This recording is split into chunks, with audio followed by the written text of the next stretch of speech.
हम लोगों ने अभी तक क्या देखा, हम लोग जावा प्लेटफॉर्म देख चुके हैं।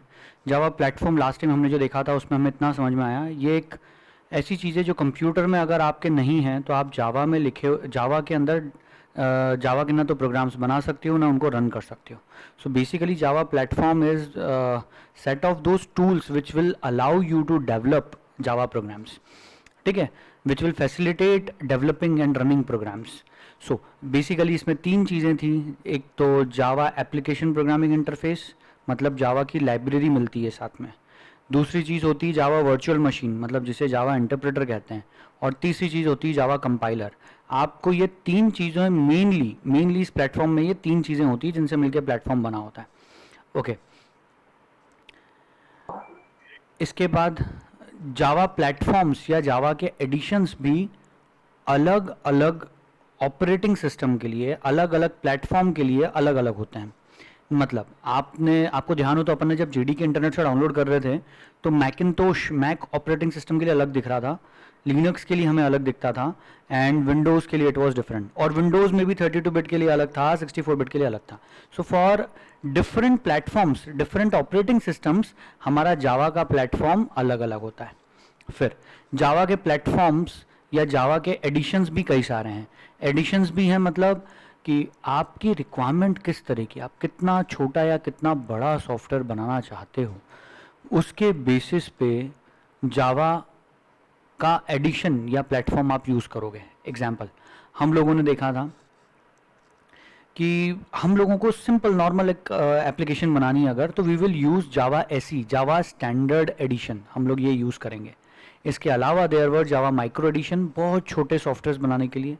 जकार्ता ईई और जावा ईई भी बोलते हैं उसको, Java enterprise edition is used for developing applications which will be used by many users, बहुत सारे लोग यूज़ करने वाले हों, जैसे ऑनलाइन शॉपिंग सिस्टम, यूनिवर्सिटी की website, railway reservation system and so on.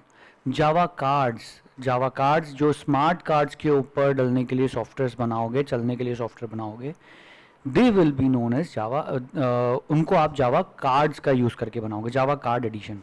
Java FX एक नया फॉर्म है जिसका यूज़ करके हम डेस्कटॉप एप्लीकेशंस बनाते हैं, ग्राफिकल यूज़र इंटरफेस वाली, जो कि इंटरनेट का अच्छे से यूज़ करती है, रिच इंटरनेट एप्लीकेशंस होती हैं जो बेसिकली, ठीक है। सो हम लोग अभी यूज़ करेंगे सिर्फ जावा एसी, जावा स्टैंडर्ड एडिशन। और सिर्फ जावा स्टैंडर्ड एडिशन नहीं, कोई सा भी एडिशन का यूज़ करके आप कितने तरह के सॉफ्टवेयर बना सकते हो। तो basically there are three types of applications. First was server applications, then stand alone applications, then applets. Applets अब यूज़ में नहीं आते, ऑब्सोल्यूट हो चुके हैं, जावा खुद बोलता है कि अब यूज़ ना करें। ये एप्लेट्स जो थे ये वेबसाइट के अंदर चलते थे किसी वेबसाइट में। इसके बाद we have stand alone applications या डेस्कटॉप एप्लीकेशंस। ये हमारे कंप्यूटर में आप अपने कंप्यूटर पे इनको इंस्टॉल कर सकते हो, यूज़ कर सकते हो। इनको किसी और के सहारे की ज़रूरत नहीं है चलने के लिए, दैट्स वाई इनको स्टैंड अलोन कहते हैं। मतलब जो सर्वर एप्लीकेशंस हैं वो सर्वर एप्लीकेशंस को basically Google Chrome, Microsoft Edge, Mozilla Firefox, opera, आपको कोई ना कोई वेब ब्राउज़र यूज़ करना पड़ता है रन करने के लिए। सो स्टैंड अलोन एप्लीकेशंस या डेस्कटॉप एप्लीकेशंस वो एप्लीकेशंस हैं जिनको किसी वेब ब्राउज़र की ज़रूरत नहीं होती है, मतलब दे आर नॉट वेबसाइट्स या वेब बेस्ड एप्लीकेशंस। सो दो कैटेगरी याद रखनी है, एक है सिंपल वेब बेस्ड एप्लीकेशंस और दूसरी है स्टैंड अलोन या डेस्कटॉप एप्लीकेशंस। ये सबसे इंपॉर्टेंट था। इसमें हमने देखा था कि what kind of application are we going to create, हम किस तरह की एप्लीकेशंस बनाने वाले हैं। तो हम बनाने वाले हैं स्टैंड अलोन डेस्कटॉप एप्लीकेशंस, उसमें भी कंसोल या कमांड यूज़र इंटरफेस वाली एप्लीकेशन।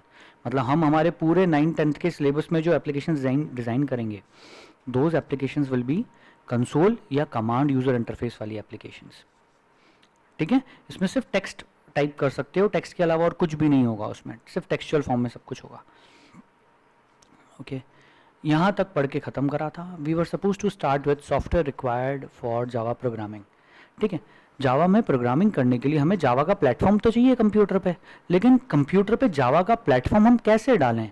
तो जावा का प्लेटफॉर्म हमें मिलता है कुछ सॉफ्टवेयर के थ्रू, ठीक है। जावा प्लेटफॉर्म के लिए हमें क्या सॉफ्टवेयर चाहिए, तो Java platform includes two software, JDK and JRE. ये 2 सॉफ्टवेयर्स आपको चाहिए, ये आपको इंटरनेट से डाउनलोड करने पड़ेंगे, तब आपके कंप्यूटर पे जावा का प्लेटफॉर्म मिलेगा आपको। ओके, जेडीके के साथ में आपको जावा का कंपाइलर आएगा, जिसका यूज़ करके आप जावा के प्रोग्राम को कंपाइल कर सकते हो। आपको ध्यान हो तो हम सबसे पहली स्टेप क्या करते हैं, हम सबसे पहले हमारे प्रोग्राम को लिखते हैं। किसका यूज़ करके? किसी सिंपल टेक्स्ट एडिटर जैसे नोटपैड प्लस प्लस या नोटपैड का यूज़ करके हम अपने प्रोग्राम को टाइप करते हैं। टाइप करने के बाद हम उस प्रोग्राम को कंपाइल करवाते हैं, जावा का कंपाइलर मिलता है आपको जेडीके में। फिर हम अपने प्रोग्राम को रन कराते हैं। रन कराने के लिए आपको जावा इंटरप्रेटर या जावा वर्चुअल मशीन चाहिए, जो मिलती है बेसिकली जेआरई में, जावा रन टाइम एनवायरनमेंट, नाम ही उसका ये है, ठीक है, JRE। ओके, सो सबसे पहली स्टेप में हम प्रोग्राम लिखेंगे, जिसको लिखने के लिए हमें ये टूल चाहिए। कंपाइल करेंगे जिसके लिए हमें जेडीके चाहिए। रन करना है जिसके लिए हमें जेआरई चाहिए। सर पर हमने तो इंटरनेट से सिर्फ जेडीके डाउनलोड करा, हमने तो जेआरई करा ही नहीं डाउनलोड, और ना हमने इंस्टॉल करा, फिर हमारा प्रोग्राम रन कैसे होता है? सो बेसिकली जेडीके के साथ में आपको जेआरई मिलता ही है। जब भी आप जेडीके को इंस्टॉल करोगे अपने कंप्यूटर पे, you will automatically get a JRE, Java run time environment install होगा ही साथ में, ठीक है। क्योंकि हर कोई समझता है कि अगर आप जेडीके का यूज़ करना चाह रहे हो, मतलब जावा डेवलपमेंट किट, मतलब जिसका यूज़ करके आप जावा के प्रोग्राम डेवलप करोगे, तो ऑब्वियस सी चीज़ है, जब डेवलप कर रहे हो तो रन भी तो करके देखोगे अपने प्रोग्राम को कि सही चल रहा है कि नहीं, कुछ मिस्टेक तो नहीं है। सो जेडीके के साथ में जेआरई आता ही है, ठीक है। और तीसरी चीज़ हमारा सिंपल टेक्स्ट एडिटर। ये 3 चीज़ें हमें बेसिकली चाहिए, जिनका यूज़ करके हम जावा में प्रोग्राम लिख सकते हैं, कंपाइल कर सकते हैं, रन कर सकते हैं। शॉर्ट में बोलें तो जावा की प्रोग्रामिंग कर सकते हैं। जावा की प्रोग्रामिंग के लिए 3 टूल्स चाहिए। अब इन 3 टूल्स में एक चीज़ एक्स्ट्रा है, दैट इज़ कि सिंपल टेक्स्ट एडिटर की जगह का ऑल्टरनेटिव बोल रहे हैं, ठीक है। जेडीके या जेआरई का ऑल्टरनेटिव नहीं बोला, सिंपल टेक्स्ट एडिटर का ऑल्टरनेटिव हमारे पास में एक है, जिसको बोलते हैं आईडीई। आईडीई मतलब इंटीग्रेटेड डेवलपमेंट एनवायरनमेंट। अभी डिटेल में पढ़ेंगे, सब कुछ देखना है। शॉर्ट में इतना समझो कि आईडीई क्या चीज़ है। नोटपैड या नोटपैड प्लस प्लस की जगह हम किसी आईडीई का यूज़ भी कर सकते हैं जावा के प्रोग्राम को टाइप करने के लिए। कंपाइल करने के लिए तो कंपाइलर चाहिए, और कंपाइलर सिर्फ जेडीके के पास है। रन करने के लिए जावा वर्चुअल मशीन या इंटरप्रेटर चाहिए, जो जेआरई के साथ ही मिलेगा। सो आपको इतनी कहानी बस क्लियर होनी चाहिए कि सिंपल टेक्स्ट एडिटर का ऑल्टरनेटिव है आईडीई। मतलब ब्लूजे आप जो यूज करते हो, that BlueJ is not an alternative of JDK और JRE, it is an alternative for Notepad या नोटपैड प्लस प्लस। पता नहीं सर क्या बोल रहे हो, अभी समझ में नहीं आ रहा है। लेट्स सी, थोड़ा थोड़ा डिटेल में देखते हैं, ठीक है। सबसे पहले कहानी स्टार्ट करेंगे जेडीके से। जावा डेवलपमेंट किट क्या चीज़ है? जैसा कि नाम से सजेस्ट होता है, जावा डेवलपमेंट किट है। डेवलपमेंट किट है मतलब कि पहली चीज़ तो ये किट है। किट जैसे cricket kit, first aid kit. Kit मतलब it should consist of more than 1 tools. Tools होने चाहिए इसमें, बहुत सारे हैं इसमें। So it is a tool kit which contains various tools needed to develop Java program. Example, Java compiler. एक example दिया कि जावा का कंपाइलर इसमें साथ में आता है, पर इसके अलावा भी सर इसमें टूल्स आते हैं क्या? हाँ, there are so many tools, और भी बहुत सारे टूल्स हैं, ठीक है। देखते हैं अभी। अब हमारे जो मेन काम का टूल है दैट इज जावा कंपाइलर, जो जेडीके के साथ में आता है। दूसरा, जेडीके के भी अलग अलग इम्प्लीमेंटेशंस हैं। इम्प्लीमेंटेशंस मतलब अलग अलग प्लेटफॉर्म के लिए अलग अलग एडिशंस भी इसके अवेलेबल है। मतलब आप जेडीके एसई वाला डाउनलोड कर सकते हो, जो अभी हम करते हैं। आप जेडीके ईई के लिए, मतलब अगर आपको एंटरप्राइज एडिशन की एप्लीकेशंस डेवलप करनी है, तो आप जेडीके एसई डाउनलोड नहीं करोगे इंटरनेट से, आपको JDK EE enterprise edition download करना होगा। एमई के लिए जेडीके माइक्रो एडिशन डाउनलोड करना होगा। ये सब ओरेकल की वेबसाइट से आपको मिल जाएंगे, और अलग अलग प्लेटफॉर्म के लिए मिल जाएंगे। मतलब सोलारिस के लिए अलग मिलेंगे, लिनक्स के लिए अलग मिलेंगे, मैक ओएस के लिए अलग मिलेंगे, विंडोज़ के लिए अलग मिलेंगे। ये सारे ऑपरेटिंग सिस्टम्स हैं। These are all are the names of operating systems. World में सबसे ज़्यादा पॉपुलर ऑपरेटिंग सिस्टम है हमारा विंडोज़, राइट। हम लोग जो यूज़ करते हैं सबसे ज़्यादा पॉपुलर इज माइक्रोसॉफ्ट विंडोज़। बहुत सारे लोग यूज़ करते हैं इसको ऑल ओवर वर्ल्ड वाइड। उनमें से कुछ लोग हैं जो मैक ओएस भी यूज़ करते हैं, ठीक है, there are few people in this world which use who use Mac OS. जो भी एप्पल की डिवाइसेज यूज करेंगे, एप्पल का लैपटॉप, एप्पल का डेस्कटॉप और एप्पल का सेलफोन, तो those people will be using Mac OS, Mac operating system. इसको शॉर्ट में मैक ओएस बोलते हैं, फुल फॉर्म है मैकिंटोश ऑपरेटिंग सिस्टम। ओके, इसके भी अलग अलग वर्जन है। इसका अभी 10th वर्जन चल रहा है, विली मैक ओएस 10। ओके, पर वर्जन आप लेटेस्ट इंटरनेट से चेक कर सकते हैं कि क्या वर्जन है। वर्जन्स चेंज होते रहते हैं ईयर बाय ईयर। लिनक्स भी एक बहुत फेमस ऑपरेटिंग सिस्टम है। सोलारिस खुद सन माइक्रो सिस्टम्स ने डेवलप किया था। ठीक है, ये सोलारिस ऑपरेटिंग सिस्टम खुद सन माइक्रो सिस्टम्स ने डेवलप किया था, लेकिन अब इसको बहुत मतलब कोई गिनती के लोग यूज करते होंगे, मतलब it is not very much popular. Okay, अब मुझे एक लास्ट आप लोगों से बात करनी है। अनडाउटेडली टॉपिक चल रहा है जेडीके, हम पढ़ आगे जेडीके के बारे में रहे, लेकिन I need to talk something about Linux. Okay, किसी ने लिनक्स का नाम सुना है कभी?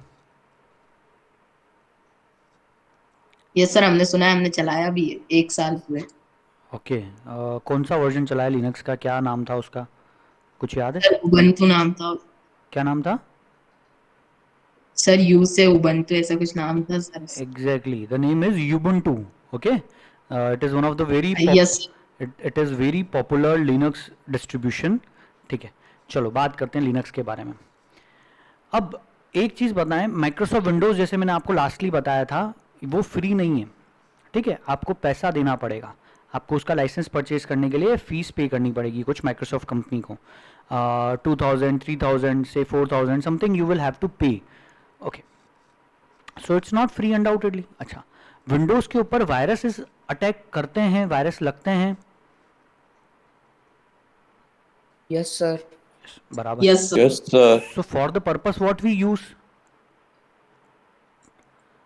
एंटीवायरस। एंटीवायरस। एंटीवायरस चाहिए नेट होता है। प्रोटेक्टर। बिल्कुल बिल्कुल, ठीक है, इसके बारे में भी अपन कभी आगे बात करेंगे। ठीक है, एंटीवायरस के बारे में बातें होंगी। अभी फिलहाल इतनी चीज़ समझ में आई कि विंडोज़ भी इतना कोई सेफ या सिक्योर नहीं है।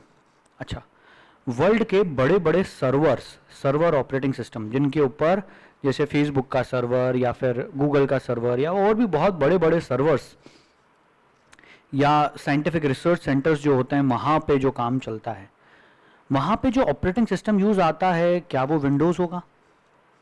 सेकेंडली, वर्ल्ड का सबसे ज़्यादा सिक्योर्ड, सबसे ज़्यादा पावरफुल ऑपरेटिंग सिस्टम का नाम इन सब में से कौन सा है? Linux. Linux. Linux. Linux. Linux is the most powerful operating system. और सबसे खास बात उसके बारे में, एक the most amazing fact, what is it? Sir free of cost. Exactly, it's totally free.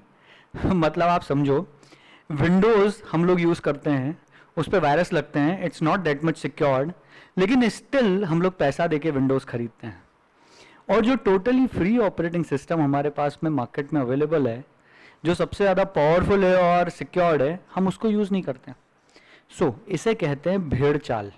हमारी कंट्री में ही नहीं, सभी जगहों पे एक कॉन्सेप्ट होता है, इसे भेड़ चाल कहा जाता है। एक व्यक्ति कुएं में जाके कूद रहा है, दूसरा भी कुएं में कूदेगा। ठीक है, मतलब एक मार्केट के अंदर जैसे मान लो, अरे कोई कोरोना वायरस कुछ नहीं है, मार्केट में उतापे मचा रहा है, घूम फिर रहा है इधर से उधर, शादी ब्याह में जा रही है, नहीं ये कर रहा, नहीं वो कर रहा, बहुत लपक के बिल्कुल कर रहा है वो सारे काम। सो अगर ऐसी सब चीज़ें चल रही है, ठीक है, उसका कहना अरे कुछ नहीं होता है, कोई कोरोना फोरोना, ठीक है, तो उसको देखा देखो और 2 लोग करते हैं और 4 लोग करते हैं, अरे कुछ नहीं होता है। पिछले साल सबने खूब करा, वो जो नाद मचा है सब लोगों ने, उसका नतीजा अपने को सबको देखने को मिल गया इस अप्रैल के मंथ में कि क्या नतीजा निकला इस चीज़ का। हमारे में से बहुत सारे लोगों ने अपनों को खोया भी है। सो कहने का मतलब, ये भेड़ चाल बहुत गंदी चीज़ है। एक स्टूडेंट ने बोला कि यार मैं तो पीसीएम लूँगा, physics chemistry maths, so that I can go for IIT की प्रिपरेशंस। अब वो एक बच्चा बेचारा जो एवरेज स्टूडेंट है ना, एवरेज मार्किंग लाता है, वो भी, उसके पिताजी भी बोलेंगे और वो खुद भी, अरे मैं तो पीसीएम लूंगा, पीसीएम की जगह अगर कॉमर्स ले लिया तो मेरी तो इज्जत मार्केट में से खत्म हो जाएगी, कॉमर्स वालों की कोई इज्जत ही नहीं होती, मतलब एक तरीके से। भैया मैं भी कॉमर्स वाला हूँ, 11th-12th मैंने भी कॉमर्स करा हुआ है, ठीक है, बट स्टिल कहने का मतलब ये है कि हम कॉमर्स वालों को थोड़े हेय की दृष्टि से देखा जाता है और साइंस वालों को हमेशा ऊंचा माना जाता है ऐसा। ठीक है, ये सिर्फ हमारी गलत धारणा है। लेकिन क्योंकि भेड़ चाल ऐसी बनी हुई है मार्केट के अंदर, शाहजहाँपुर के अंदर आपको आसपास सब जगह ऐसी दिखेगी, तो हम लोग भी बिल्कुल उस भेड़ चाल को फॉलो कर लेते हैं। In the same way engineering करने के लिए बहुत स्टूडेंट्स एक साथ थे, ये इंजीनियरिंग कर रहा है मैं भी करूंगा, मेरा बेटा भी करेगा, ये भी इंजीनियरिंग करेगा, सब इंजीनियरिंग ढेर ढेर लोग लग गए लाइन से। आपको पता भी है कि जितने इंजीनियर्स बन के निकलते हैं उसमें 70% इंजीनियर्स काम के ही नहीं होते हैं। मतलब उनने इंजीनियरिंग कैसे करी वो सबको पता है, वो बेसिकली कोई काम की नहीं है वो इंजीनियर्स। ठीक है, मतलब उनमें वो कैपेबिलिटी नहीं है इंजीनियर वाली, सिर्फ पढ़ लिख के पास हो गए कैसे तैसे। वो भी बहुत आसान है, आगे जब कॉलेज में आओगे तो समझ में आ जाएगा। एक शिवानी या कोई सी एक बुक आती है वहाँ पे 2020 या शिवानी समथिंग कुछ ऐसे सॉल्व्ड आंसर्स रहते हैं, 20 क्वेश्चंस रहते हैं, कर लो आराम से 60-70 मार्क्स के ऊपर लेके आता है बंदा इंजीनियरिंग के अंदर। ठीक है, सो ये भेड़ चाल वाली जो चीज़ थी, इसी के कारण हम लोग भी विंडोज़ को यूज़ करते हैं। Majority people use Microsoft Windows. हाँ, सिर्फ ये रीज़न नहीं है, एक रीज़न ये भी है कि लिनक्स जो स्टार्टिंग में आया था, लिनक्स पहले कमांड बेस्ड होता था। ठीक है, कमांड बेस्ड जब था तब उसको यूज़ करना थोड़ा डिफिकल्ट होता था। अब लिनक्स ग्राफिकल यूज़र इंटरफेस वाला है, काफ़ी टाइम हो चुका है ग्राफिकल यूज़र इंटरफेस भी आए, 10-12 साल से ज़्यादा हो चुके हैं, लेकिन स्टिल लोगों को विंडोज़ की आदत पड़ चुकी थी। सो आदतों को चेंज करना बहुत डिफिकल्ट है किसी की भी। एक बार किसी इंसान की कोई आदत पड़ जाए, उसको अगर चेंज करना चाहोगे तो वेरी डिफिकल्ट। अपने पेरेंट्स जैसे मान लो सेलफोन के अंदर आपने उनको स्टार्टिंग में ओप्पो का सेलफोन दिलाया या वीवो का सेलफोन दिलाया, उसको यूज़ करने की उनको आदत पड़ गई। अब नेक्स्ट टाइम उनने कभी गलती से सैमसंग का सेलफोन ले लिया तो उसमें अरे समझ ही नहीं आ रहा ये कहाँ से आएगा, वो किधर से होएगा, इसमें ये कैसे होता है, अरे हमको तो वही चाहिए हमारा पुराना वाला। सो बेसिकली आदतें चेंज करना बहुत डिफिकल्ट, तो इसी कारण से हम लोग आज भी विंडोज़ के ऊपर स्टिक हैं। We are not switching to Linux, जबकि लिनक्स बहुत पावरफुल है। लेकिन आपको एक चीज़ और जान के बहुत आश्चर्य होगा, वो चीज़ ये कि हम जाने अनजाने में विंडोज़ की जगह लिनक्स यूज़ कर रहे हैं, और बहुत तगड़े तरीके से कर रहे हैं, और हर बंदा यूज़ कर रहा है, और विंडोज़ से ज़्यादा लिनक्स यूज़ कर रहा है। और मार्केट से विंडोज़ कब खत्म हो जाएगा, कब गायब हो जाएगा, किसी को पता भी नहीं चलेगा। डज एनीवन नो कि हम लिनक्स कैसे यूज़ कर रहे हैं? जो हमारे सेलफोन्स में ऑपरेटिंग सिस्टम डला है, जिसको हम लोग बोलते हैं Android, that Android is basically a version of Linux. Linux का ही एक फॉर्म है। लिनक्स ओपन सोर्स है, जैसे जावा ओपन सोर्स है ना, ऐसे लिनक्स भी ओपन है, उसका पूरा सोर्स कोड ओपन है। अब मान लो ऐसे एक बंदा था अपनी क्लास के अंदर, से एग्जाम्पल लक्ष्य ने क्या करा, उसका जो सोर्स कोड था इंटरनेट से डाउनलोड करा, उसमें अपने हिसाब से कुछ चेंजेस करे और उसका नाम रख दिया लक्ष्य ऑपरेटिंग सिस्टम, और उसको मार्केट में उसने निकाल दिया। सो बिल्कुल कर सकता है, क्योंकि लिनक्स का पूरा सोर्स कोड इंटरनेट पे फ्रीली अवेलेबल है। ठीक है, मैकिनतोश विंडोज का नहीं है, मैकिनतोश का नहीं है, सोलारिस का नहीं है, बट लिनक्स का टोटली सारा सोर्स कोड अवेलेबल है। तो बस उसी को गूगल वालों ने यूज करा, एंड्रॉयड ऑपरेटिंग सिस्टम उसके ऊपर रिफ्रेम करा, थोड़ा सा मार्केट में निकाल दिया। So basically we people are using Linux, हर कोई यूज़ कर रहा है, और इसीलिए आपको सेलफोन में एंटीवायरस डालने की जरूरत नहीं होती है। किसी एकाध एक ने डाल रखा हो बात अलग, but you don't basically need a antivirus on your cellphone. जो वायरसेस कंप्यूटर में लगते हैं उस तरह के इस पर लग ही नहीं सकते सेलफोन में, क्योंकि विंडोज़ के ऊपर EXE फाइल्स चलती हैं, एग्जीक्यूटेबल फाइल्स। अभी हमने देखा था एग्जीक्यूटेबल फाइल्स ही विंडोज़ के लिए ही होती हैं बेसिकली, और किसी पे नहीं चल सकती। उसी EXE फाइल को कॉपी करना अपने सेलफोन में लाना, नहीं चलेगी। किसी पे भी चलाओगे वो EXE फाइल नहीं चलने वाली। ठीक है, सो हमको इतनी चीज यहां पे समझ में आई कि Linux is the most powerful operating system and totally free, and totally मतलब सब फ्री है, ओपन सोर्स है, सबके लिए अवेलेबल है। लिनक्स के बहुत सारे रूप हैं, अगर आपको इंटरनेट से लिनक्स डाउनलोड करना है तो लिनक्स के बहुत सारे वर्जन्स हैं। पहली चीज कोई करना मत डाउनलोड, क्योंकि ये एक ऑपरेटिंग सिस्टम है, और ऑपरेटिंग सिस्टम को इंस्टॉल करने के लिए आपको किसी का गाइडेंस चाहिए होगा प्रॉपर। पहले कहीं से फॉर्मेटिंग या इंस्टॉलेशन आपको सीखना पड़ेगा, एटलीस्ट अभी 10th क्लास में नहीं कर सकते। और ट्राई करना भी चाहो तो सिर्फ तब करना जब आपके लैपटॉप में कोई डेटा ना हो, जिसकी आपको टेंशन ना हो कि ये उड़ गया तो क्या होगा। ठीक है, डेटा का पूरा बैकअप लेने के बाद करो ये सारे काम। R&D करनी चाहिए, R&D करने में बुराई कुछ भी नहीं है। मैंने भी 9-10 से R&D शुरू करी थी, पूरा कंप्यूटर खोल लेता था, सब कुछ everything I have learn this, formatting, computer assemble करना, सब कुछ चीज़ें मैंने सब 10th क्लास में सीखी थी मेरे।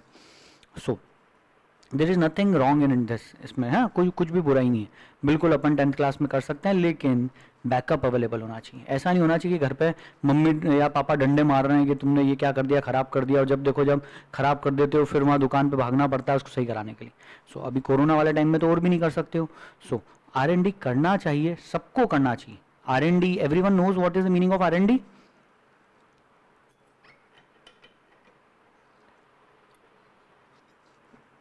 रिसर्च एंड डेवलपमेंट, है ना। रिसर्च एंड डेवलपमेंट, कंप्यूटर के फील्ड में भी, हर फील्ड में रिसर्च एंड डेवलपमेंट किया जा सकता है, बट ये रिसर्चेज या डेवलपमेंट्स तब करें जब आपके पास कोई बैकअप अवेलेबल हो। ओके, मेरे पास बैकअप अवेलेबल था, एक मेरे पहचान वाले अंकल थे, तो कभी भी कुछ होता था तो मैं उनके पास चले जाता था, कंप्यूटर ठीक कर देते थे वो मेरे को, या फिर जब वो ठीक कर रहे होते थे तब मैं बहुत ध्यान से ऑब्जर्व करता था कि कर क्या रहे हैं वो, ठीक है, और नेक्स्ट टाइम जब मेरे से गलती और गड़बड़ होती थी तो मैं खुद ही सही कर लेता था उस चीज़ को। Okay, let's move ahead with JDK। सो हमारा जावा डेवलपमेंट किट अलग अलग एडिशंस में आता है, अलग अलग ऑपरेटिंग सिस्टम्स के लिए आता है, ठीक है। मतलब जावा ऐसी एडिशन भी अलग अलग ऑपरेटिंग सिस्टम के लिए, जावा EE भी अलग अलग ऑपरेटिंग सिस्टम के लिए इंटरनेट से मिलेगा। अब JDK के साथ में टूल्स क्या आते हैं? तो बहुत सारे टूल्स हैं, उसमें से एक टूल है जो अपन यूज करते हैं, जावा सी, जिसका नाम है जावा सी इज जावा का कंपाइलर, ठीक है। हम इसका यूज करके जावा में लिखे हुए कोड को बाइट कोड्स में कन्वर्ट करते हैं, ठीक है। जो क्लास फाइल मिलती है ना, वो class file is the byte codes. Okay, इसके अलावा हम बाद में जब वो बाइट कोड्स मिल गए अपने को और अपने को अपना प्रोग्राम रन करना है, तब हम कमांड लिखते हैं जावा स्पेस और फाइल का नाम, क्लास का नाम, sorry. So Java is what, ये जो हम सेकंड टाइम जावा लिखते हैं, ये बेसिकली जावा वर्चुअल मशीन खुद नहीं है, ये एक कमांड है जिसके थ्रू जावा वर्चुअल मशीन लॉन्च होती है, इसलिए इसको बोला जाता है जावा लॉन्चिंग टूल। ये जावा वर्चुअल मशीन को लॉन्च करता है बेसिकली, ठीक है। The loader for Java applications, इसको ऐसा कहते हैं। That this tool is an interpreter and can interpret the class files generated by the javac compiler. आप इतना समझ सकते हो ना, इतना आपके लिए समझना काफी है कि जावा सी के थ्रू अपन ने जो कंपाइल करके जो क्लास फाइल मिली थी, उस क्लास फाइल को इंटरप्रेट करेगा, रन करने में हेल्प करेगा दिस जावा टूल। इसके अलावा भी बहुत सारे टूल हैं, जावा डॉक टूल है, जावा का डॉक्यूमेंटेशन जनरेट करने के लिए। इस बारे में बातें फिर करेंगे, हम इस टॉपिक पे फिर आएंगे जब डॉक्यूमेंटेशन कमेंट्स पढ़ेंगे। फिर जार, जावा आर्काइव फाइल बनाने के लिए जार करके एक टूल है, ये सब JDK के साथ में आते हैं।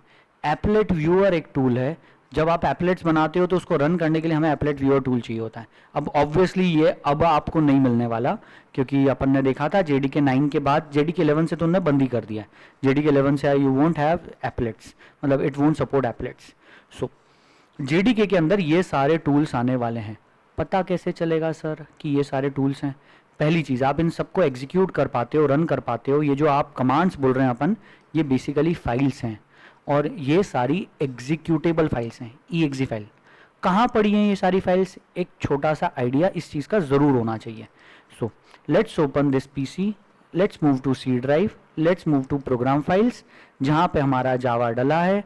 जावा में चलते हैं JDK, ये JDK इंस्टॉल, JDK में चलो बिन के अंदर बहुत सारी फाइल्स हैं, इसमें से हम पर्टिकुलरली इंटरेस्टेड हैं जावा सी, ये दिख रही है यहाँ पे, जावा C.exe, java.exe, java.doc.exe, ठीक है। आपको बहुत सारे यहाँ पे टूल्स मिलेंगे, सारे जार करके एक टूल मिलेगा। सो ये रहा जार। ये सारे टूल्स हमें कहाँ मिल रहे हैं? ये सब पड़े हैं C ड्राइव, प्रोग्राम फाइल्स, जावा, JDK, बिन। ऑब्वियसली हमने JDK इंस्टॉल करा तो JDK के साथ ही तो ये टूल्स आए ना। और JDK कहाँ इंस्टॉल हुआ? JDK इंस्टॉल हुआ प्रोग्राम फाइल्स में, जावा वाले फोल्डर में, जो भी वर्जन है उस नाम से। क्लियर? यहां तक कोई दिक्कत की? ये सारे टूल्स कहां पड़े हैं? ठीक है, हम इन टूल्स को डायरेक्टली एक्सेस कर पाते हैं। क्यों कर पाते हैं? क्योंकि जब भी हमने JDK को इंस्टॉल करा, सो ऑटोमेटिकली ऑपरेटिंग सिस्टम, हमारा जो विंडोज ऑपरेटिंग सिस्टम है, उसके पास में इनका ये सारे टूल्स जिस लोकेशन पे पड़े हैं, इस लोकेशन को हम पाथ बोलते हैं। ये पाथ उसके पास में स्टोर्ड है, उसने कहीं स्टोर कर रखा है कि अगर कोई भी जावा सी नाम पुकारे, है ना, कोई भी मतलब अपन जब भी पुकारेंगे कमांड प्रॉम्प्ट पे जाके हम जावा सी लिखें, तो यहां पे ढूंढना, जावा सी यहां पे है, ऐसा ढूंढना, ठीक है, वो ऑटोमेटिकली सर्च कर लेगा इस जगह पे और आपको जावा सी वाली फाइल को रन कर देगा। ठीक है, सो वापस देखना, हम यहाँ पे जब अपना एक प्रोग्राम बनाते हैं, ये हमने एक प्रोग्राम बनाया जैसे, अब इसमें क्या हो रहा है वो मत देखो, ये एक प्रोग्राम है और इसको जब हम कंपाइल करते हैं, सो कंपाइल करने के लिए हम जब लिखते हैं जावा सी, तो हम basically javac dot E X लिख रहे हैं, ये ध्यान से समझना। ठीक है, आप जब भी सिर्फ जावा सी लिखोगे उसका मतलब ही है स्पेस, आपको जो अपनी फाइल का नाम देना है कंपाइल, जावा की जगह आप जावा डॉट ई भी लिख सकते हो, इट इज सेम। ये रन हो गया। ठीक है, चलो एनीवेज, एक आपको आज शॉर्टकट, सॉरी अभी नहीं बताना, बाद में करेंगे, अभी गड़बड़ हो जाएगा। चलो, अभी यहाँ पे इतनी चीज़ सबको समझ में आई जेडीके के बारे में। ये जेडीके में इतने सारे टूल्स अपने को साथ में मिले, हमने देख भी लिया कि किस लोकेशन पे पड़े हैं, हमें ये भी पता चल गया कि हमारे कंप्यूटर पे जेडीके कहाँ इंस्टॉल होता है। बहुत ध्यान से ये चीज़ें ध्यान रखने की हैं, जनरल नॉलेज की हैं, बिल्कुल याद रखें इस चीज़ को। आगे बढ़ते हैं। JDK also includes the following, JDK के साथ में और भी कुछ चीज़ें आती हैं। ठीक है, देखते हैं क्या चीज़ें आती हैं जेडीके के साथ में। सबसे इंपॉर्टेंटली जेडीके के साथ में जेआरई आता है। ठीक है, दूसरा, इसके बारे में भी डिटेल नहीं पढ़ रहे, पर जेआरई आता है, इतना ध्यान रखो।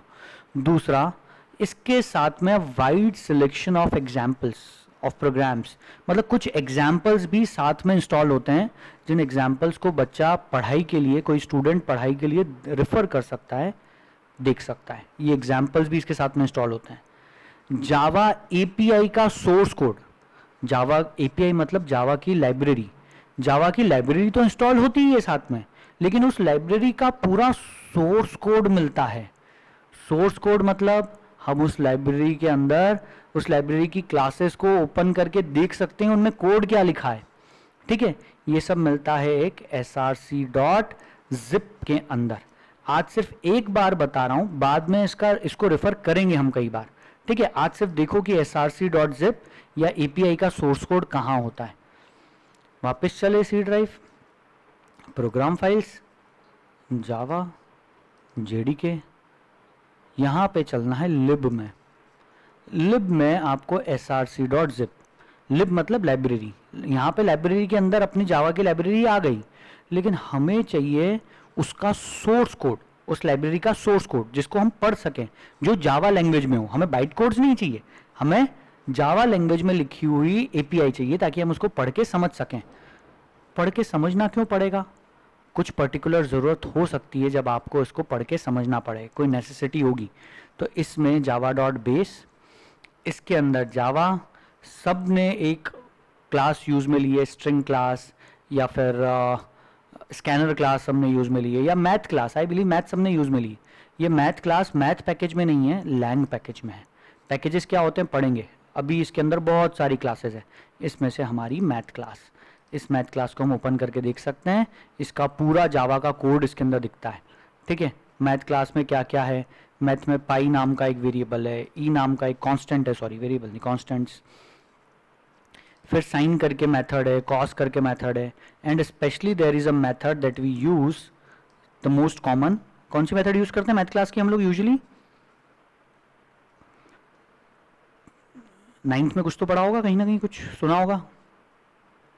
Sir squares, square root, math dot SQRT, math dot SQ dot CBRT, CBRT SQRT, तो देखो ये बनी एसक्यूआरटी मेथड, इस एसक्यूआरटी मेथड का कोड लिखा हुआ है। ठीक है, फिर इसके अंदर आपको और भी मिलेगी सीबीआरटी क्यूब रूट वाली मेथड, उसका भी कुछ कोड लिखा हुआ है। ये इंटरनली किसी और क्लास की सीबीआरटी को यूज़ कर रही है। ठीक है, सो एनीवेज कहने का मतलब ये है कि ये सारा कोड हम पढ़ के देख सकते हैं, हम समझ सकते हैं, हमारे पढ़ने के लिए, एजुकेशनल पर्पस के लिए। आप इसमें कुछ चेंज नहीं कर पाओगे। ठीक है, आपने कुछ चेंज कर भी दिया तो कुछ भी चेंज रिफ्लेक्ट नहीं होगा। ठीक है, सो ये सिर्फ आपके पढ़ने के लिए और समझने के लिए आपको साथ में दिया है सोर्स कोड। ठीक है, चलो, सो जावा की पूरी एपीआई हमें फ्री में आई है, किसके साथ? जेडीके के।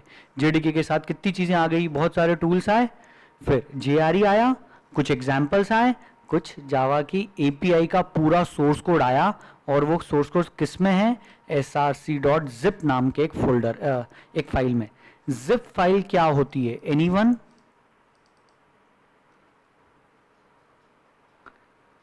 Sir compressed file file That cannot be. Thank you so much, thank you so much. Zip file जो होती है वो एक कंप्रेस्ड फाइल होती है। इसमें बहुत सारी फाइलें हैं, जिप फाइल में बहुत सारी फाइल्स हैं।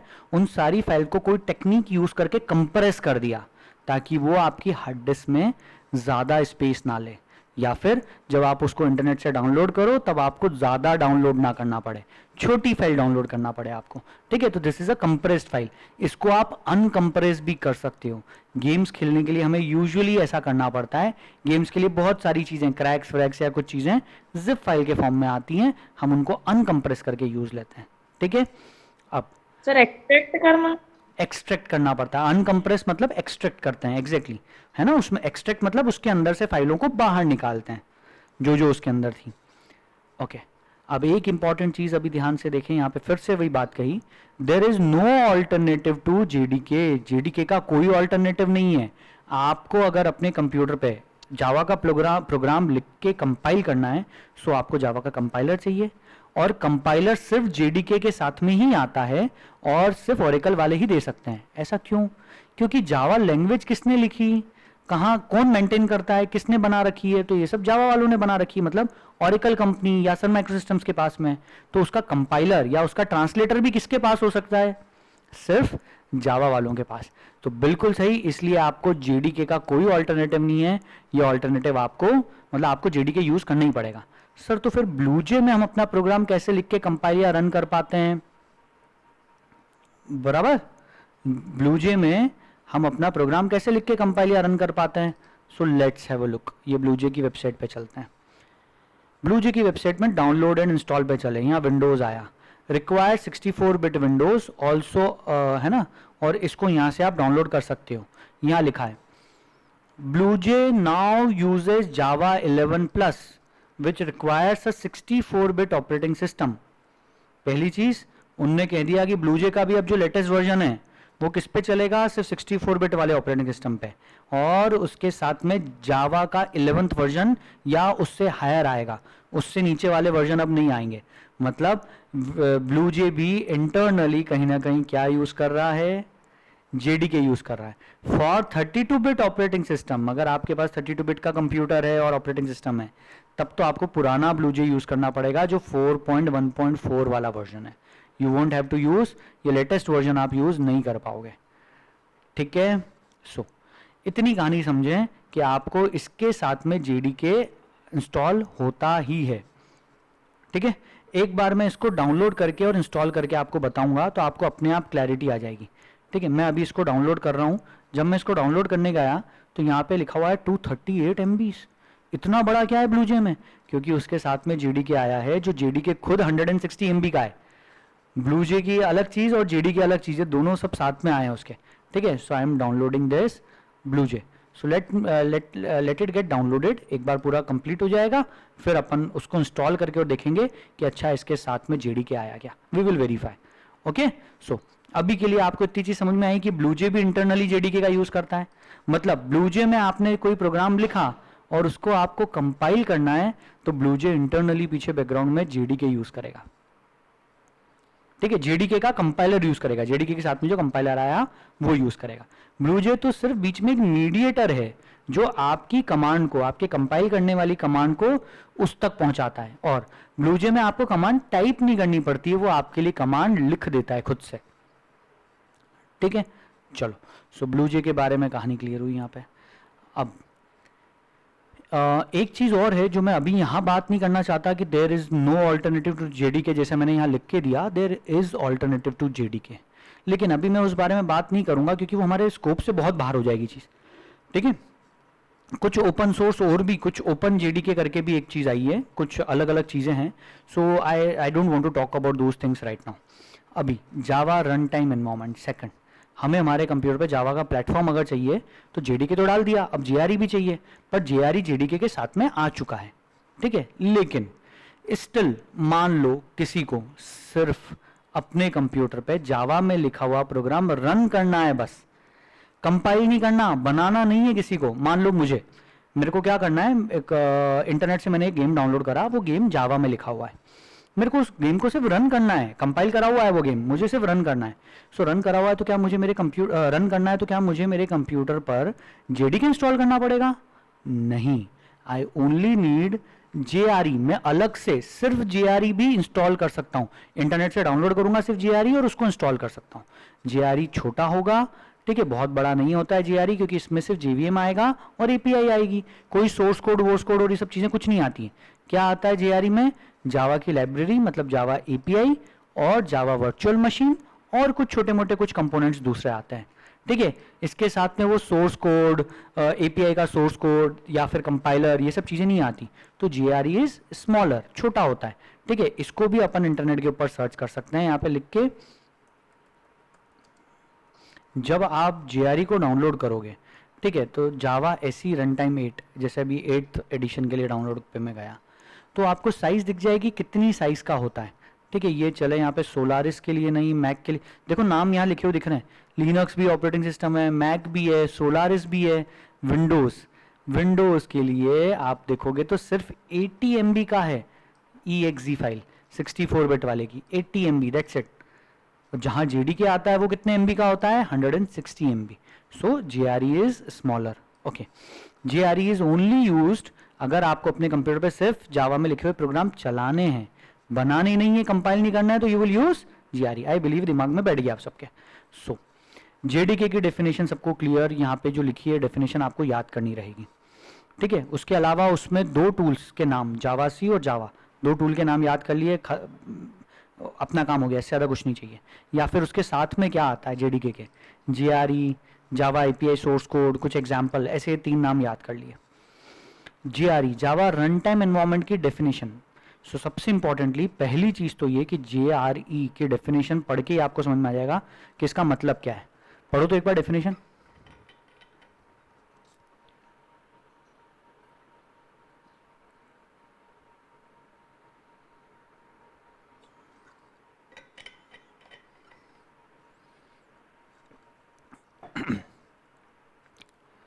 जैसे ह्यूमन बींग्स को सरवाइव करने के लिए एक एनवायरनमेंट चाहिए जिसमें ऑक्सीजन हो, जिसमें प्रॉपर अपने को जो एयर चाहिए, जो चीज़ें चाहिए वो हो, तब जाके हम सरवाइव कर पाते हैं, ठीक है। In the same way JRE भी एक एनवायरनमेंट है, जावा रन टाइम एनवायरनमेंट है, एक ऐसा एनवायरनमेंट जब तक आप अपने कंप्यूटर पे JRE इंस्टॉल नहीं करोगे तब तक आपको अपने कंप्यूटर पे एक ऐसा एनवायरनमेंट नहीं मिलेगा जिस एनवायरनमेंट में जावा में कंपाइल किए हुए प्रोग्राम रन हो सके। सर ये क्या बोल दिया? देखो JRE आपको तब चाहिए जब आपको जावा का प्रोग्राम रन करवाना हो, और रन सिर्फ बाइट कोड्स को किया जा सकता है। जावा लैंग्वेज में लिखी हुई प्रोग्राम को रन नहीं कर सकते सीधे, उसको पहले कंपाइल करना पड़ेगा, मतलब बाइट कोड्स में, और फिर आप उसको रन कर पाओगे। ये सब अपन अभी देख चुके हैं प्रोसेस, राइट। पहले जावा सी लिखते हैं तो कंपाइल होके बाइट कोड्स मिलते हैं, बाइट कोड्स मिलते हैं डॉट क्लास फाइल के अंदर अपने को, ठीक है। कहने का मतलब है JRE का यूज कब चालू होता है? कंपाइलेशन के लिए JRE काम में नहीं आता है, JRE रन करने के लिए काम में आता है। किसको? कंपाइल किए हुए जावा के प्रोग्राम को। कंपाइल किए हुए मतलब इस क्लास फाइल को, मतलब बाइट कोड्स को, ठीक। तो definition, it is N environment with in which compiled Java programmes can run. Please focus करें इस चीज पे और याद करेंगे, compiled Java programmes can run, ठीक है। कल से हो सकता है मैं आप लोगों से पूछना शुरू करूं, जो जो चीज़ें मैंने याद करने की बोली है पूछ सकता हूं आपसे। सो याद करना शुरू करें, ठीक है, नहीं तो फालतू में क्लास के अंदर बेइज्जती होगी, मज़ा नहीं आएगा फिर, ठीक है। सारी झांकी मंडप खत्म हो जाएगा अपना, तो याद ज़रूर कर लेना। अब JRE के साथ में हमें क्या क्या चीज़ें मिलती है, तो ये सब मिलता है, ठीक है, ओके। JRE के साथ में हमें कंपाइलर और ये सारी चीज़ें नहीं मिलती, ठीक है। JDK और JRE कहाँ से डाउनलोड करना पड़ेगा? तो आप इंटरनेट पे गूगल पे सर्च करते हो, जैसे अभी अपन ने सर्च करा, और उसको डाउनलोड कर पाते हैं, ठीक है। जावा is free and open source, ये भी हमने अच्छे से पढ़ रखा है, ठीक है। अब एक छोटा सा क्वेश्चन, हम जावा में लिखे हुए प्रोग्राम को कंपाइल करते हैं जावा कंपाइलर का यूज़ करके। जावा में लिखे हुए प्रोग्राम को कंपाइल कर सकते हैं जावा कंपाइलर का यूज़ करके। जावा कंपाइलर क्या है? वो भी तो एक प्रोग्राम होगा, तो yes, Java compiler is also a program. तो जावा कंपाइलर को किस लैंग्वेज में लिखा गया है बराबर लिखा होगा ना, उसको भी जावा लैंग्वेज में लिखा है क्या? अगर उसको जावा लैंग्वेज में लिखा है तो उसको कंपाइल, उसको भी तो कन्वर्ट करना पड़ेगा पहले मशीन कोड में, तभी तो चल पाएगा वो. So is it a very interesting question? मेरे से एक बार एक बच्चे ने पूछ लिया सर तो जावा कंपाइलर किस लैंग्वेज में लिखा है? सो बिल्कुल ऑब्वियस सी चीज़ थी कि जावा कंपाइलर ऑब्वियसली जावा में तो लिखा नहीं होगा. सो जावा का कंपाइलर इनिशियली शुरुआत में C++ लैंग्वेज के अंदर लिखा गया था. ठीक है, बाद में क्या करा, बाद में ये हुआ कि जावा के कंपाइलर को भी जावा लैंग्वेज में ही लिखा और उसको जावा का जो पुराना कंपाइलर लिखा हुआ था उसे यूज करके उसको कंपाइल कर दिया. सो अब आज के जमाने में जो जावा का कंपाइलर है वो बेसिकली जावा का यूज करके ही लिखा गया है. द वेरी फर्स्ट, सबसे पहले जो जावा कंपाइलर बना था बस वो C++ में लिखा गया था, लेकिन अब जो है it is written in Java itself, आज की डेट का कंपाइलर. ठीक है, the Java compiler is written as a Java program. ठीक है, और उसको फिर कंपाइल किया गया किसका यूज करके? सी लैंग्वेज में लिखे हुए जावा कंपाइलर का यूज करके उसको कंपाइल कर दिया. ठीक है, चलो समझ में आया तो अच्छी बात, नहीं आया तो धीरे धीरे आगे चल के समझ में आएगा. जब ये क्वेश्चन देखो, कई बार क्या होता है, एक चीज बहुत ध्यान से समझना आप लोग, हम कोई टॉपिक पढ़ रहे होते हैं, हम कोई बुक पढ़ रहे होते हैं, जैसे फिजिक्स ही पढ़ रहे हैं या बायो पढ़ रहे हैं, केमिस्ट्री पढ़ रहे हैं, मैथ्स पढ़ रहे हैं. कई बार हम एक बार पूरा पढ़ के हमारा खत्म हो जाता है वो चैप्टर, उसके बाद हम जब वापस इस चैप्टर का रिवीजन करने आते हैं तब हमें वो चीज़ बहुत ज़्यादा क्लियरली समझ में आती है. स्टार्टिंग में नहीं आती, बाद में चल के आती है. ठीक है, सो इन द सेम वे यहाँ पे भी ऐसा होता है. ठीक है, पेशेंस रखना थोड़ा, एक बार, क्योंकि आप फर्स्ट टाइम पढ़ रहे हो, आपके लिए सारी चीज़ें नहीं है. ठीक है, ये चीज़ें तो आई गारंटी यू कि आपने 9th में भी नहीं पढ़ा है. सो जिस तरीके से हम पढ़ रहे हैं अभी, तो पहली बार सब चीज़ें नहीं लगेगी, बट बिलीव मी, ये एक बार ये पूरा पढ़ के हो जान दो, फिर जब रिवीजन करेंगे अपन अपनी एग्जाम्स के पहले, तब बहुत मज़ा आएगा, क्योंकि तब आपको बहुत चीज़ें बहुत अच्छे से क्लियर होती जाएंगी. ठीक है, आगे बढ़ते हैं, क्योंकि अभी तो क्या तुम्हारा फोकस पूरा है, नए नए इतने सारे टर्म्स सुनने को मिल रहे हैं, तुम्हारा फोकस उनको याद करने पे है, उन टर्म्स को ध्यान रखने पे है. ठीक है, जब ये टर्म्स ध्यान रहेंगे तो फिर लॉजिक लगा पाओगे, तब फोकस लॉजिक लगाने पे जाएगा, चीज़ों को समझने पे जाएगा फिर. ओके, ये हमेशा होता है, सबके साथ होता है. मैंने सी लैंग्वेज मैंने कम से कम 4 से 5 बार पढ़ी है, और जब मैंने 5वीं बार सी लैंग्वेज पढ़ी तब भी मुझे ऐसा लगा कि आज मैं शायद पहली बार पढ़ रहा हूँ. मेरे को बहुत सारी नई चीज़ें सीखने को मिली. हर बार ऐसा होता है, क्योंकि आपके देखने का एंगल बदल जाता है, आप इस बार उसमें से कुछ और चीज़ समझ पाते हो, इंटरप्रेट कर पाते हो. ठीक है, the third thing which we require for Java program development is software. अपने को तीसरा जो चाहिए वो सिंपल टेक्स्ट एडिटर. अब इस टर्म को क्लियर करता हूँ, what do we mean by simple text editor? Simple text editor मतलब हमें एक ऐसा एडिटर चाहिए जिसका यूज करके हम टाइपिंग कर सकें, सिर्फ टेक्स्ट टाइप कर सकें, उसमें कोई फॉर्मेटिंग नहीं कर सकें. मतलब जैसे यहाँ पे देखो अभी दिख रहा है माइक्रोसॉफ्ट वर्ड, इसमें मैंने टेक्स्ट कैसे कर रखा है, इसका फॉन्ट साइज बड़ी है, इसकी छोटी है, इसको अंडरलाइन कर रखा है, इसको बोल्ड कर रखा है, ये ब्लू कलर में है, इसमें कुछ इमेजेस हैं, इसमें कुछ मतलब और भी मैंने फॉर्मेटिंग, कई तरह की फॉर्मेटिंग इसके अंदर मैंने कर रखी. ऐसा टेक्स्ट एडिटर जो कोई फॉर्मेटिंग सपोर्ट ना करे उसे बोलेंगे सिंपल टेक्स्ट एडिटर. हमें वो चाहिए जावा की प्रोग्रामिंग करने के लिए, जावा में प्रोग्राम, जावा का सोर्स कोड लिखने के लिए, जावा में प्रोग्राम टाइप करने के लिए, जावा लैंग्वेज में प्रोग्राम टाइप करने के लिए. Okay, so what we need, you need a simple text editor जैसे कि Notepad, which doesn't support any kind of text formatting like bold, italic, underline, etc. to write the Java program. ठीक है, और एक उसमें से फेमस अपन जो use करेंगे that is Notepad plus plus. We will be using this free tool called Notepad plus plus. मजे की बात यह है कि नोटपैड प्लस प्लस फ्री भी है और ओपन सोर्स भी है, इसका भी सोर्स कोड अवेलेबल है पूरा. Okay, which actually identifies Java code. क्यों यूज करते हैं नोटपैड प्लस प्लस को? क्योंकि वो जावा के कोड को पढ़ के समझ पाता है. नोटपैड प्लस प्लस देख लेता है कि अच्छा ये जावा का कोड है, तो उसमें से कीवर्ड्स को अलग से हाईलाइट कर देगा, लिटरल्स को अलग हाईलाइट कर देगा, है ना, ये सब चीजें अलग अलग हाईलाइट कर पाएगा, अलग अलग टोकन्स को वो कलर्स शो कर पाएगा, and shows it's different parts using different colours for better readability. ठीक है, you can download the latest version of the notepad plus plus from the Google by searching it. Okay, IDE integrated development environment. अब IDE क्या चीज होती है? Simple text editor का alternative है IDE. IDE जैसे अभी हमने ब्लूजे की बात की, ठीक है. So IDE is integrated development environment. Integrated development environment, फिर से वही वर्ड एनवायरनमेंट.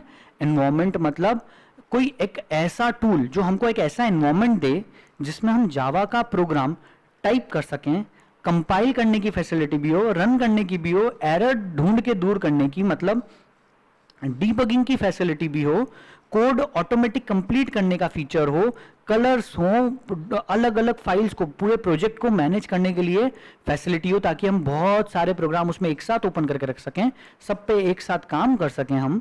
इस चीज के लिए हमें जो एनवायरनमेंट मिलता है उसे कहते हैं इंटीग्रेटेड डेवलपमेंट. Why integrated? क्योंकि इस एनवायरनमेंट में सारे टूल्स इंटीग्रेटेड हैं. That's why it is known as integrated development environment. Most important, आपको आईडी का फुल फॉर्म ध्यान रखना है. ठीक है, पहली चीज. Alternatively one can use Java IDE for writing, compiling, running Java program. भले ही मैं यहाँ बोल रहा हूँ कि कंपाइल और रन करने के लिए, लेकिन इसका मतलब ये नहीं है कि आईडी ही कंपाइल करेगा आपके प्रोग्राम को. बेसिकली कंपाइल आईडी तो सिर्फ आपको एक मीन्स, एक इंटरफेस दे देगा जहां आप सिर्फ राइट क्लिक करके प्रेस क्लिक करोगे कंपाइल करने पे, और वो पीछे कमांड पास करेगा जेडीके के कंपाइलर को, जेडीके के साथ में जो कंपाइलर आया है उसको. तो ये तो सिर्फ एक इंटरफेस प्रोवाइड करता है आईडी अपने को. इंटरफेस मतलब जैसे कि मीन्स, मीडियम, एक मीडियम है ये जिसके थ्रू हम जेडीके से बात करेंगे. डायरेक्ट बात नहीं करेंगे हम, इसके थ्रू हम जेडीके से बात कर सकते हैं. ओके, जेडीके, जेआर, इन सबसे. So IDEs are design to maximize programmer productivity. हमारी प्रोडक्टिविटी को बढ़ाने के लिए, ताकि हम फास्ट कर सकें, प्रोग्रामिंग बेहतर कर सकें. तो हम बड़े हो जाएंगे थोड़े, जब हमें बड़े बड़े प्रोजेक्ट्स बनाने पड़ेंगे तब हम आईडीज का यूज करेंगे. Initially as a student we don't need to use this. अगर इनको शुरुआत में यूज कर लिया आईडी को, तो हम प्रोग्रामिंग ढंग से सीख नहीं पाते. By providing all the necessary tools required for development. Development करने के लिए सारे टूल्स ये अपने को प्रोवाइड करता है एट वन प्लेस, एक ही जगह पे देता है. That's why it is known as integrated. ठीक है, in a well managed and easier interface. एक ईजियर इंटरफेस दे देता है. जैसे माइक्रोसॉफ्ट वर्ड में अपने को कितना अच्छा इंटरफेस मिलता है कि मान लो मुझे अभी क्या करना है, ये जो टेक्स्ट लिखा है इसको बोल्ड करना है, तो सिलेक्ट करो, बी पे क्लिक कर दो, बोल्ड हो जाएगा. इटैलिक्स करना है तो बस इसको सिलेक्ट करा, इटैलिक्स पे क्लिक कर दिया, कोई कमांड वमांड टाइप करने की जरूरत नहीं पड़ रही है. तो सेम ऐसे ही ब्लू जे में भी होता है. ठीक है, या आईडीज में भी होता है. अब आईडी कितनी है? तो आईडी बहुत सारी है मार्केट में अवेलेबल, लेकिन सबसे फेमस आईडी, जो सबसे ज्यादा पॉपुलर है आईडी, वो है नेटबीन्स, जो खुद ओरेकल कॉर्पोरेशंस की है, मतलब ओरेकल कंपनी को बिलोंग करती है और पूरी जावा में लिखी गई है. मजे की बात, NetBeans is fully written in using Java. Java language को यूज करके लिखा गया है इसको. नेटबीन्स, एक्लिप्स और ब्लूजे, ये तीनों नाम आपको याद रखने पड़ेंगे. आईडी के 3 नाम याद रखने, 3 एग्जाम्पल्स. मतलब एक है नेटबीन्स, एक है एक्लिप्स, एक है ब्लूजे, एटसेट्रा लिखा है. मतलब कि बहुत सारी आईडीज हैं जो मार्केट में अवेलेबल हैं. आपको सिर्फ ये 3 नाम ध्यान रखना है. ठीक है, एक्लिप्स का इस तरह का लोगो है. एक्लिप्स वही जो लूनार सोलार एक्लिप्स होता है ना, वही वर्ड है एक्लिप्स. इसलिए इसका फोटो भी कुछ इस तरह का है, जैसे यहाँ पे सूर्य ग्रहण दिखा रहे हो कुछ को, या ग्रहण दिखा रहे हैं किसी तरह का. ओके ओके, नेटबीन्स का लोगो ये रहा, ये यहाँ पे जो दिख रहा है, अपाचे नेटबीन्स. ठीक है, और ब्लूजे तो आप सब लोगों ने देखा ही है, उसका लोगो भी आप सबको पता ही है. सो मैंने यहाँ पे यूज नहीं करा अभी. सो एनीवेज, आईडीई क्या होता है ये सबको क्लियर हो गया. आईडीई कौन कौन सी हैं? तो 3 पॉपुलर आईडीज हैं, नेटबीन्स, एक्लिप्स और ब्लूजे. इसके apart from, an IDE normally consist of, एक आईडी के अंदर नॉर्मली क्या क्या मिलता है? तो एक तो आपको मिलता है सोर्स कोड एडिटर. मतलब आईडी के साथ में एक तो आपको एडिटर मिलता है जिसमें आप अपना प्रोग्राम टाइप कर सकते हो. दूसरा, आपको कुछ बिल्ड ऑटोमेशन टूल्स मिलते हैं. मतलब ऐसे टूल्स मिलते हैं जिनका यूज करके आप कंपाइल और रन करवा सकते हो अपने प्रोग्राम को. इसमें डीबगर भी मिलता है साथ में, जिसका यूज करके आप एरर्स को ढूंढ के दूर कर सकते हो आसानी से. और साथ में एक फीचर मिलता है जिसे बोलते हैं intelligent code completion feature. Intelligent code completion मतलब आप बस टाइप कर रहे होते हो और वो ऑटोमेटिकली सजेस्ट कर देता है, जैसे अपन गूगल पे करते हैं ना, डाउनलोड लिखता हूं और आगे बहुत सारे सजेशन देने लगता है. इन द सेम वे, ऐसे ही आप इस आईडी में कुछ चीज टाइप कर रहे होते हो, कुछ कमांड, वो ऑटोमेटिकली सजेस्ट करने लगता है कि क्या आप ये लिखना चाह रहे हो, एंटर करो, वो चीज आ जाएगी. उसे बोलते हैं ऑटोमेटिक कोड कंप्लीशन बेसिकली, या इंटेलिजेंट कोड कंप्लीशन. वो आपको फीचर देता है। सो इसी कारण से ये जो फैसिलिटीज हमको देता है, इस कारण से एज अ स्टूडेंट हम अभी आईडी यूज नहीं करेंगे, ठीक है, क्योंकि वो अपने को हर चीज में सजेस्ट कर देगा, तो हमारी स्पेलिंग मिस्टेक्स ये सब हम खुद से रेक्टिफाई नहीं कर पाएंगे, ठीक है। हमें अभी क्योंकि बहुत चीजें सीखनी, कैपिटल स्मॉल ये सारी चीजें हमसे बहुत सारी गड़बड़ें होंगी। नोटपैड प्लस प्लस हमारी ये दिक्कतें हैं, ये गड़बड़ें दूर नहीं करता है, ठीक है। और आईडी हमें वहां पे एरर दिखा देता है, नीचे आपको रेड कलर की लाइन बनी हुई आ जाएगी, ठीक है, तो आपको समझ में आ जाता है कि यहाँ कुछ एरर है, कंपाइल करने से पहले ही समझ में आ जाता है आपको। सो इसीलिए हम आईडी को प्रेफर नहीं करेंगे, हम नोटपैड प्लस प्लस यूज करेंगे, वो हमको कुछ भी नहीं बताएगा, ठीक है। आपने अगर गलत लिखा है कंपाइल करोगे तो गलती बताएगा, उसके बाद बताएगा, ठीक है। सो दिस इज इट, हमने आज जो पढ़ा हमारा टॉपिक था software required for Java programming. कोई डाउट यहां तक? BlueJ has been mentioned in your syllabus, कि आप लोगों को ब्लूजे यूज करके प्रोग्रामिंग करवाई जाए, कोई दिक्कत नहीं, आप बिल्कुल करो ब्लूजे का यूज करके प्रोग्रामिंग, ठीक है। लेकिन अभी जो यहाँ पे मैं जो तरीका बताऊंगा सिर्फ उस तरीके से करेंगे, तभी हम पूरी प्रोसेस समझ पाएंगे कि आखिर प्रोग्रामिंग कैसे करना है जावा में, ओके, और प्रोग्राम कैसे चलता है जावा का। सो नेटबीन्स, एक्लिप्स और ब्लूजे, 3 आईडीज के नाम ध्यान रखेंगे अपन लोग। ये टॉपिक यहाँ पे ख़त्म होता है, इस चीज़ को तो यहाँ पे बंद कर देता हूँ मैं। कल से हमें स्टार्ट करना रहेगा जावा प्रोग्राम एग्जीक्यूशन प्रोसेस, जो हम एक लेवल पे देख चुके हैं, लेकिन अब हमें डिटेल में देखनी है, ठीक है। इसके लिए बहुत बड़ा एक डायग्राम भी बना हुआ है, ये इतना बड़ा डायग्राम है, और ये सब पूरा समझने के लिए अपने को रैम वैम भी समझनी पड़ेगी, थोड़ा प्रोसेसर, थोड़ा बहुत कंप्यूटर का इंटरनल आर्किटेक्चर थोड़ा समझेंगे, ठीक है। बहुत काम की चीज़ है for each and every student. कोई भी बंदा जो कंप्यूटर यूज़ करना चाहता है, प्रोग्रामिंग करना चाहता है, उसके लिए ये जानना बहुत ज़रूरी है, जो हमारा कल का टॉपिक रहेगा, ठीक है। अभी मेरे पास यहाँ पे ब्लूजे डाउनलोड हो गया है, because I have BlueJ downloaded over here. मैं ब्लूजे को डबल क्लिक करके इंस्टॉल करता हूँ, डबल क्लिक करा, next, install just for you, मैं अपने लिए ना करते हुए मैं इस कंप्यूटर पे जितने यूजर्स है सबके लिए करना चाह रहा हूँ, नेक्स्ट, ऐड फाइल एसोसिएशंस, ठीक है, मतलब ये एक्सटेंशन वाली जो फाइलें हैं ये सारी फाइलें ब्लूजे में खुलेंगी, ठीक है, कोई दिक्कत नहीं। क्रिएट प्रोग्राम मेनू शॉर्टकट्स बना दो, डेस्कटॉप पे शॉर्टकट बिल्कुल बना दो। कहाँ इंस्टॉल करेगा? C drive program files BlueJ, इसका मतलब ब्लूजे भी 64 बिट वाला है, क्योंकि प्रोग्राम फाइल्स में इंस्टॉल हो रहा है। प्रोग्राम फाइल्स x86 वाले फोल्डर में इंस्टॉल होता तो 32 बिट होता। हम यहाँ से लोकेशन चेंज भी कर सकते हैं, पर करना नहीं चाहिए। नेक्स्ट, इंस्टॉल, ठीक है, ये ब्लूजे का इंस्टॉलेशन,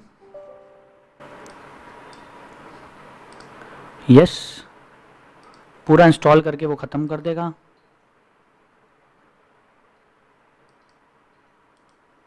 हमें तो सिर्फ इतना वेरीफाई करना है कि क्या ब्लूजे के साथ में जेडीके आ रहा है। लेट्स सी, इंस्टॉल हो गया ब्लूजे। सी ड्राइव में चलते हैं, प्रोग्राम फाइल्स ब्लूजे, यहाँ आ गया फोल्डर। ब्लूजे में ये ब्लूजे दिख रहा, इसके साथ में कहीं हमें कुछ नाम दिख रहा है? Yes, there is, that is JDK. ये रहा जेडीके, जेडीके इंस्टॉल हुआ पूरा।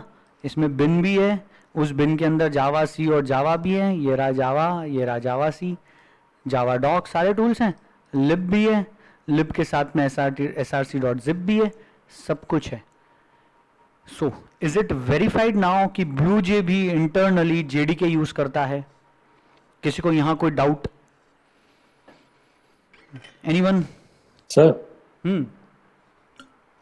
सर, आपने जो आईडी के बारे में बताया था कि हम अगर उसमें वो जो मॉडर्न कोड फीचर है उसमें अगर हम कुछ जावा से रिलेटेड कुछ लिखते हैं तो सामने सजेशंस देने लगता है। लेकिन सर ऐसा ब्लूजे में तो होता ही नहीं। आई एम नॉट श्योर कि सिर्फ, देखो इतने सारे आईडी अलग अलग हैं, एक्लिप्स भी है, नेटबीन्स भी है, इनके अंदर जैसे सजेशंस मिलते हैं।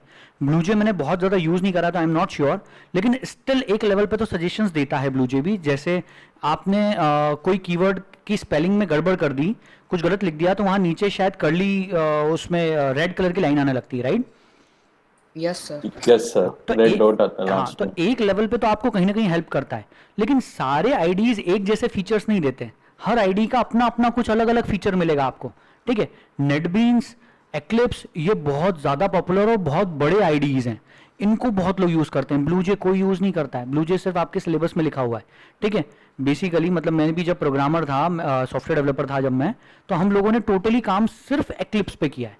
मैंने 1 से 1.5 साल मैंने जावा के ऊपर काम किया है। तब जब जॉब करता था, जब 1 से 1.5 साल जब काम किया, तो हम लोग सिर्फ एक्लिप्स यूज़ करते थे। ये बहुत पॉपुलर और बहुत पावरफुल आईडी है एक्लिप्स भी, और वो भी टोटली फ्री है। ओके सबके अपने अपने फीचर्स हैं और नए नए वर्जन्स में और फीचर्स ऐड होते जा रहे हैं। हो सकता है हमारा ब्लूजे भी आगे चल के इस फीचर को ऐड कर दे, इंटेलिजेंट कोड कंप्लीशन। और ये भी हो सकता है कि उसमें कहीं पे ऐसा फीचर है, जब आप टिक करोगे कहीं जाके प्रेफरेंसेस में या टूल्स में जाके, सेटिंग्स में जाके, तो शायद वो ऑटोमेटिक कोड कंप्लीशन ऑन कर दे। हो सकता है उसके अंदर ऐसा कोई फीचर हो, आई एम नॉट श्योर, ठीक है। बट दूसरे आईडीज में तो है, एक्लिप्स में है, नेटबीन्स में है, इन सब में होता है ये फीचर, ठीक है। और कोई डाउट?